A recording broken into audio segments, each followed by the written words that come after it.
윤석열 대통령의 명예훼손 사건을 수사하는 검찰이 민주당 이재명 전 대표 등 정치권 인사들의 통신 조회를 했다는 소식 전해드렸는데 파장이 더 커질 것 같습니다.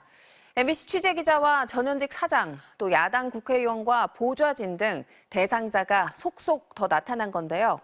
야권은 광범위한 정치 언론 사찰이라며 진상조사와 엄중 대응을 예고했습니다. 김정우 기자입니다. MBC 뉴스룸 한 기자가 받은 문자 메시지입니다.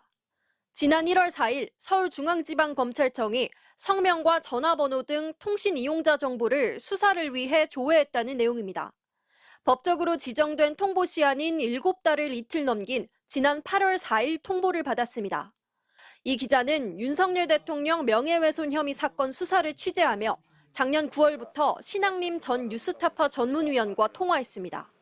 대통령의 부산저축은행 수사 무마 의혹 보도는 2022년 3월 이뤄졌는데 1년 반 뒤 검찰이 압수수색까지 한 뒤 취재를 위해 통화한 것 때문에 조회를 받은 것으로 추정됩니다. 수사 기관의 통신 조회에 대해 불법 사찰이다, 괴슈타포나 할 짓이라고 말했던 당사자입니다. 윤석열 정권이야말로 괴슈타포가 판치는 나치 정권.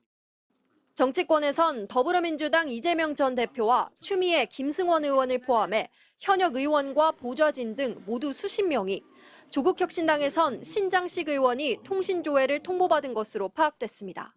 명품백 수수 사건에서 김건희 씨의 통신 정보를 조회한 적이 있는지 공개해야 합니다. 언론 시민단체 역시 사건과 무관한 지역 언론 기자들까지 통신정보 대상으로 분류됐다면서 전례 없는 사찰이라고 비판에 가세했습니다. 통신정보 조회를 남발해서 저인망식으로 언론인 주변을 탈탈 털고 군사독재 시절의 공안 조직 사건처럼 이 사건을 끌고 가려 했던 검찰의 의도도.